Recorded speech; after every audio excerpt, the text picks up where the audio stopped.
Good morning students. चलिए आज हम पढ़ेंगे lesson 10 fighting disease, written by Navin Sullivan. Ever since man first walked on the earth he has suffered from diseases. People have tried to fight disease in many ways by taking special herbs, by avoiding certain foods, and even by practicing magic. Yet, all the time that they were doing these things, they did not know how disease was caused. Today, we know that it is caused by very small living things which we call germs. देखिए प्यारे बच्चों, ever since man first walk on the अर्थ, जब से मनुष्य ने इस धरती पर कदम रखा है उसने बहुत सारे बीमारियों का सामना किया है। People have tried to fight disease in many ways. लोगों ने कई तरीके से उन बीमारियों से लड़ने के साधन ढूंढे हैं। बाय टेकिंग स्पेशल हर्ब्स, उन्होंने कई जड़ी बूटियों को खाया है, कई हर्ब्स खाया है। बाय अवॉइडिंग सर्टेन फूड, कभी कभी उसने कुछ विशेष खाद्य पदार्थ को खाने से अपने आप को रोका है, तब जाकर के बीमारियों से बचा। यानी कि किसी स्पेशल फूड्स को खाने से जो बीमारियां होती हैं, जस्ट लाइक आजकल शुगर वाले पेशेंट अगर शक्कर खा लें तो उनको शुगर उनका बढ़ जाता है, तो क्या करते हैं, उस शुगर को खाना कम कर देते हैं। इस तरीके से कुछ सर्टेन फूड को खाने से अवॉइड कर करके, and even by practising magic, और कुछ लोग तो जादू टोना दुआ ताबीज़ के जरिए भी बीमारियों से लड़ने के लिए अपने तरीके को अपनाया है। ठीक है। Yet all the time that they were doing this things, ये वह समय था जब लोग ऐसा किया करते थे। They didn't know how disease was caused, उन्हें यह बिल्कुल पता नहीं था कि किन कारणों से बीमारियां होती हैं। ठीक है। जब लोग कुछ खाना पीना छोड़ते थे, कुछ स्पेशल हर्ब्स लिया करते थे, कभी कुछ जादू टोना टोटका दुआ ताबीज़ ये माध्यम अपनाया करते थे, तो उनको ये पता नहीं होता था कि आखिर बीमारी होती क्यों है, बीमारी के होने का कारण क्या है। ठीक है। Today we know that it is caused by very small living things which we call germs. लेकिन आज हम यह जानते हैं कि जिन कारणों से यह बीमारी होती है ये बहुत ही सूक्ष्म जीव होती है, जिसको कि हम क्या कहते हैं, जर्म्स कहते हैं। यानी कि जर्म्स के कारण, जो एक स्मॉल लिविंग थिंग्स होते हैं, उनके कारण बीमारियां होती है। ठीक है। Germs harm us when they enter our bodies, germs हमें तब नुकसान पहुंचाते हैं, तब हमें हानि पहुंचाते हैं जब वे हमारे शरीर में प्रवेश कर जाते हैं। ठीक है। They do this in different ways, और वह हमारे शरीर में कई माध्यम से प्रवेश करते हैं। कोई एक विशेष माध्यम नहीं होता, कोई एक रास्ता नहीं होता जिससे वह हमारे शरीर में प्रवेश करते हैं, बल्कि अनेक मार्ग हैं उनके हमारे शरीर में प्रवेश करने के। कुछ एग्जाम्पल्स को हम देखते हैं। For example, the germs which caused malaria fever lives in the blood. ठीक है। और वे जर्म्स, वे जीवाणु जिनके कारण मलेरिया रोग होता है, यानी कि मलेरिया फीवर, मलेरिया बुखार जो होता है, वे जर्म्स कहाँ रहते हैं, वे ब्लड में, रक्त में, खून में जीवित रहते हैं। ठीक है। When a mosquito bites someone who has malaria, जब कोई मच्छर किसी इंसान को काटता है when a mosquito bites someone who has malaria, जब कोई मच्छर किसी मलेरिया से पीड़ित व्यक्ति को डंक मारता है, ठीक है, it sucks in some of the malaria germs, वह डंक जब मारता है तो उसके खून के साथ वह मलेरिया के कुछ जर्म्स को भी शक कर लेता है, चूस लेता है, अवशोषित कर लेता है लेटर और बाद में। When it's bite someone who is healthy, और जब वह किसी स्वस्थ व्यक्ति को जाकर के डंक मारता है, it passes the germs on to him, और इस तरीके से इसके जर्म्स जो होते हैं एक रोगी व्यक्ति के काटे जाने के बाद एक स्वस्थ व्यक्ति के शरीर में जब वो अपना डंक चुभोती है, तो ये जो मलेरिया के जर्म्स होते हैं वो रोगी व्यक्ति से ट्रांसमिट होकर के स्वस्थ व्यक्ति के ब्लड तक पहुंच जाते हैं। ठीक है। The germ which causes trachoma. अब देखिए, हम देखते हैं कि ट्राइकोमा एक बीमारी होती है, और ट्राइकोमा के बीमारी के जो जर्म्स होते हैं, जो जीवाणु होते हैं, वो कैसे ट्रांसमिट होते हैं उसको हम यहाँ देखेंगे। ठीक है।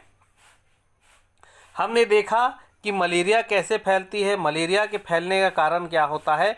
अब हम देखेंगे कि ट्राइकोमा जो कि एक आँख में होने वाली बीमारी है वो कैसे होता है और इसके जर्म्स कैसे ट्रांसमिट होते हैं वो हम देखेंगे।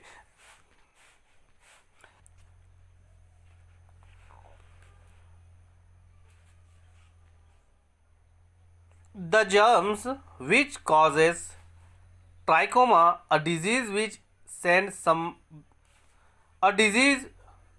sends people blind, lives in the front of the eyes।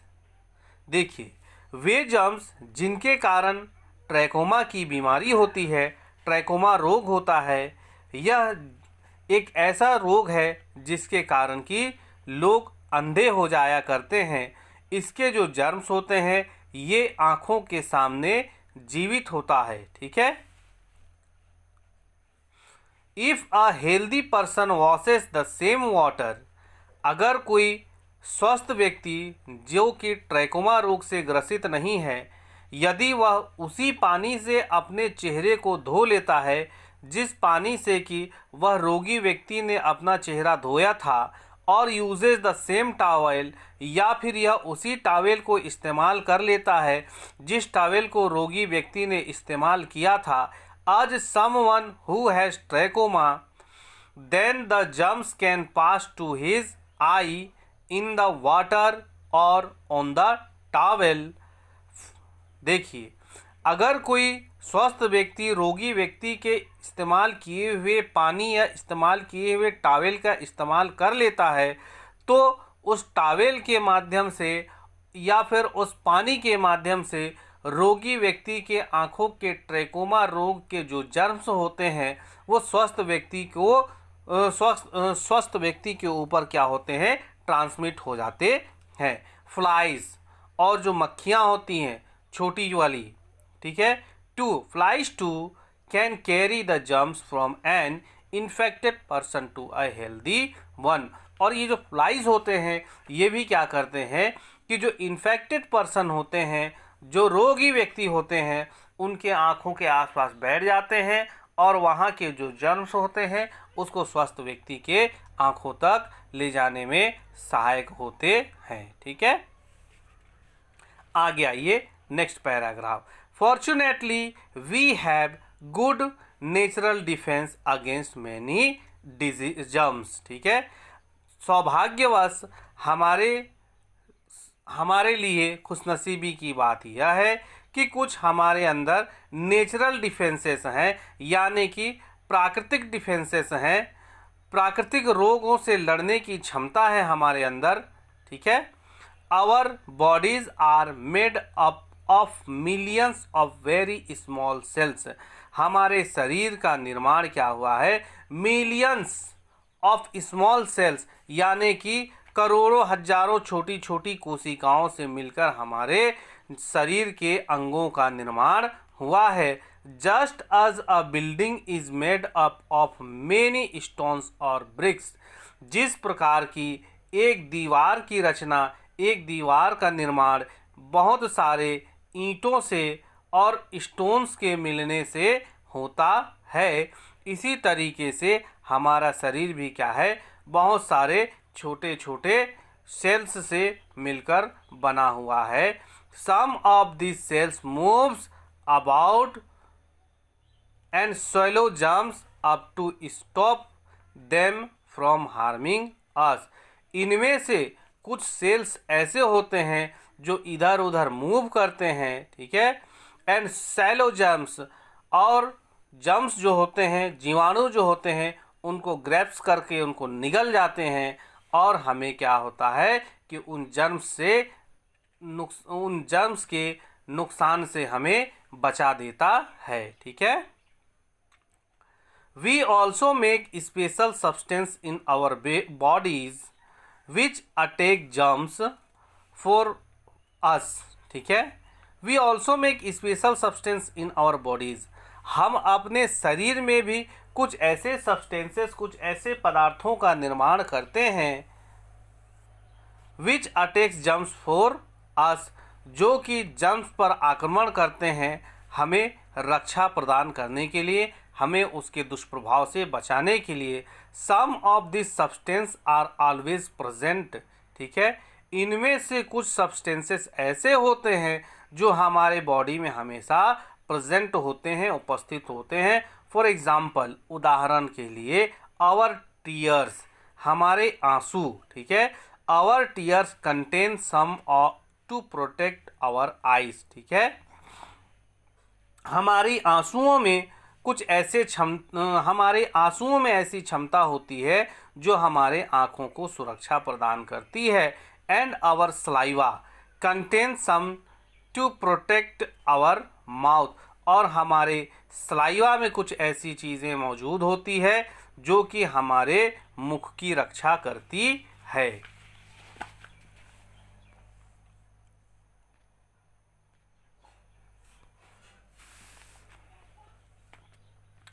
Other substances are made inside our bodies. कुछ और भी सब्सटेंसेस होते हैं जिनका निर्माण हमारे शरीर में होता है। When certain kinds of germs attacks us, जब कुछ निश्चित प्रकार, कुछ विशेष प्रकार के जो जर्म्स होते हैं, जो जीवाणु होते हैं, जब हमारे शरीर पर आक्रमण करते हैं, these substances are called antibodies, ठीक है। तब इन जो सब्सटेंसेस होते हैं इनको क्या कहा जाता है? एंटीबॉडीज कहा जाता है, ठीक। And each protect us against only one kind of germs, और जो एंटीबॉडीज जिस जर्म्स के लिए बना होता है वह हमारे शरीर को सिर्फ उसी जर्म से बचाता है।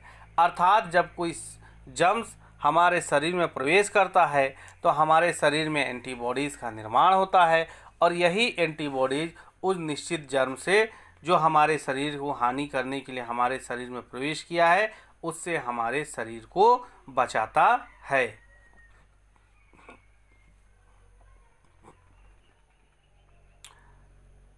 Unfortunately, we cannot make antibodies against every kind of germs।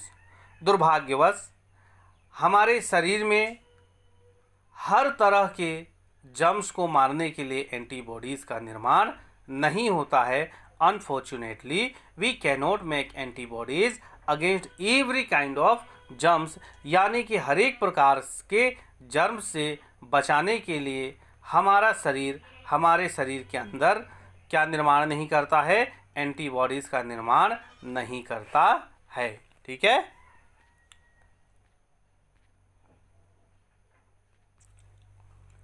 आइए अब हम देखते हैं next paragraph. If we get well after making antibodies against some kind of germs, यदि हम ठीक हो जाते हैं, ठीक है, यदि हमारा शरीर किसी एंटीबॉडीज के निर्माण के बाद ठीक हो जाता है, ठीक है, our bodies go on making some of the antibodies, तब यदि हमारे शरीर में किसी बीमारी का प्रवेश होता है और हमारे शरीर के अंदर किसी एंटीबॉडी का निर्माण हो जाता है और उसके बाद यदि हम ठीक हो जाते हैं तो हमारा शरीर क्या करता है? उस एंटीबॉडीज़ को बनाना क्या करता है? जारी रखता है, ठीक है। एंटीबॉडीज़ को बनाना जब हमारा शरीर जारी रखता है तो क्या होता है आगे वो हम देखते हैं। These helps to protect us against another attack by the same kind of germs.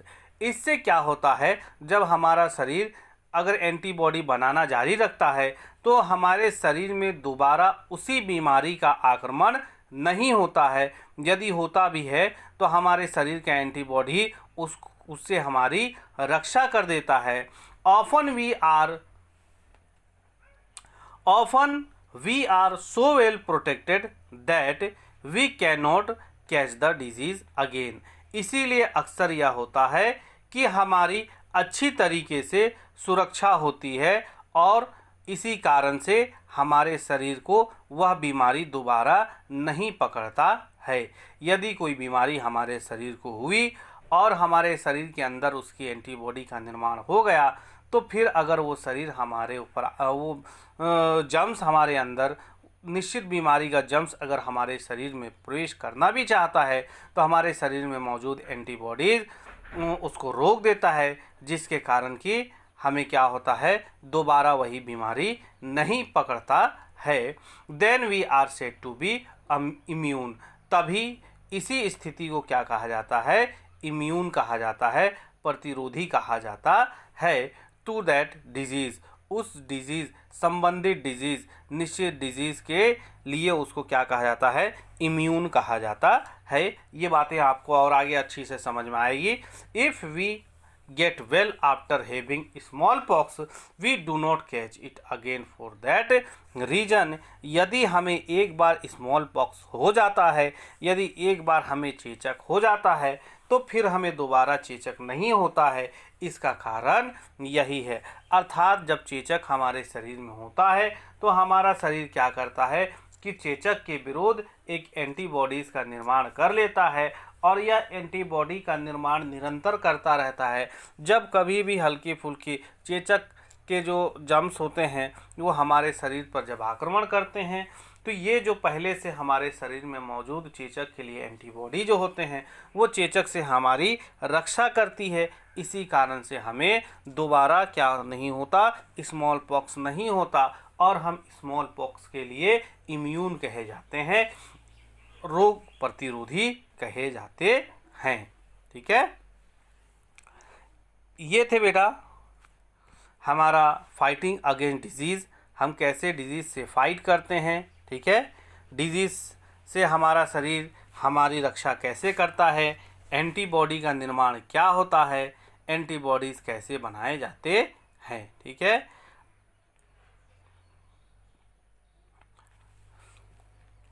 I hope इतना आपको समझ में आ गया होगा। आइए with modern medicine we can help our body to make antibodies। वर्तमान समय में, आधुनिक समय में हम आधुनिक दवाओं के माध्यम से हमारे शरीर को एंटीबॉडीज़ बनाने के लिए प्रेरित करते हैं। टू डू दिस, ऐसा करने के लिए वी गिव पीपल वैक्सीन, हम लोगों को क्या करते हैं, वैक्सीन देते हैं। आधुनिक ज़माने में रोग होने से पहले ही हम लोग क्या करते हैं, लोगों को वैक्सीन देते हैं। इस वैक्सीन के कारण क्या होता है कि हमारा शरीर संबंधित बीमारी के लिए एंटीबॉडी का निर्माण करता है। ठीक है, टू डू दिस, ऐसा करने के लिए वी गिव पीपल वैक्सीन्स, हम लोगों को क्या करते हैं, वैक्सीन्स देते हैं।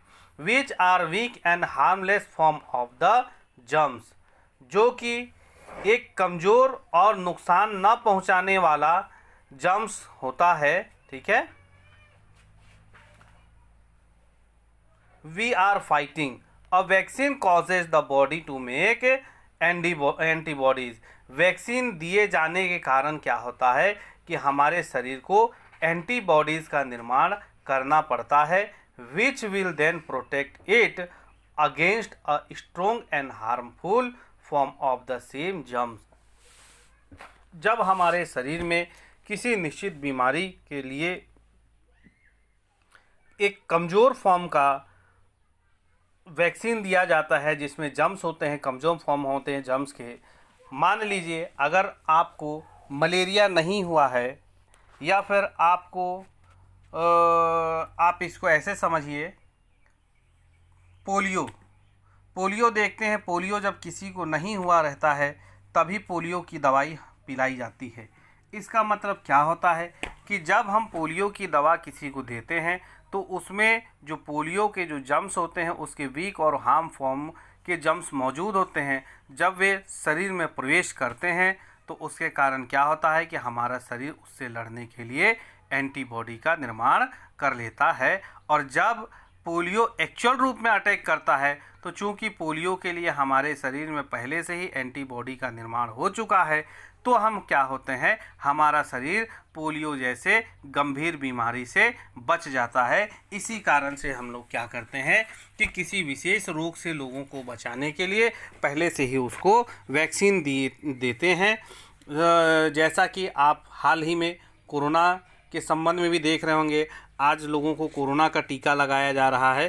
तो इसका कारण यही है कि उनके शरीर में क्या हो, एंटीबॉडीज़ का निर्माण हो और जिसके कारण कि वो कोरोना जैसे महामारी से अपनी रक्षा कर सकें। ठीक है, आइए आगे हम लोग देखते हैं।